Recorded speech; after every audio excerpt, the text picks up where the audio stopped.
As dawn crested over the horizon, the Mojave wasteland bathed in hues of amber and gold.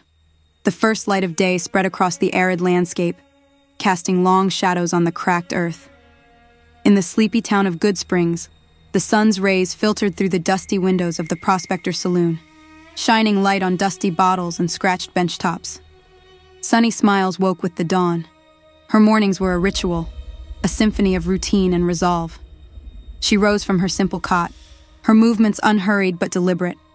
Outside, Cheyenne, her loyal dog, greeted the day with a stretch and a yawn, ready to accompany her on another day's work. Sunny's first task was always the water pumps. In the wasteland, water was life, and ensuring the pumps were in working order was crucial. With Cheyenne at her side, she made her way to the first pump, the morning air cool and still. The journey to the pumps was a trek through memory-laden paths. Each step she took resonated with the stories of those who had come before, the pioneers and wanderers who had carved a life out of this desolate beauty. The terrain was harsh, but to Sunny, it was home, and its challenges were simply part of the landscape. At the first pump, she knelt, her fingers deftly inspecting the mechanisms. It was an old, creaky contraption, a relic of a time long past, but it had a reliable heart. With a practiced touch, she tightened a bolt here, adjusted a valve there, and soon the water flowed clear and strong. Cheyenne barked in approval, the sound echoing through the empty morning. But the wasteland was not without its dangers. As she moved to the second pump, she saw the telltale signs of geckos. Their tracks, fresh and unmistakable, crisscrossed the sandy ground. Sunny's hand instinctively went to her rifle, her eyes narrowing.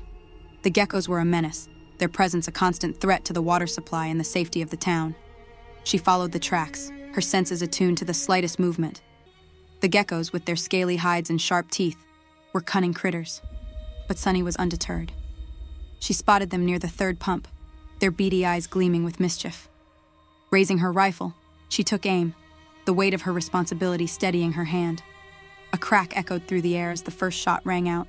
The gecko fell, its body twitching in the dust. Another shot, and then another, until the ground was littered with the fallen creatures.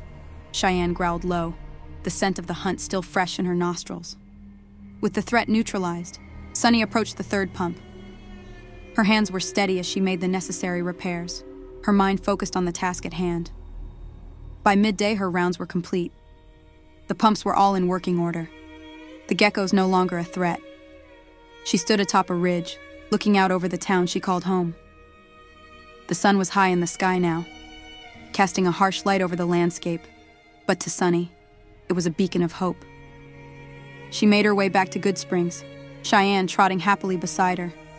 The town welcomed her return, its people nodding in gratitude and admiration. As the day drew to a close, Sunny found solace in the simplicity of her routine, the unspoken bond between her and the land she loved. The wasteland was a harsh mistress, but in its challenges, she found purpose and a sense of belonging. With the setting sun painting the sky in shades of crimson and lilac, Sunny's smiles settled in for the night, ready to face whatever the next dawn would bring.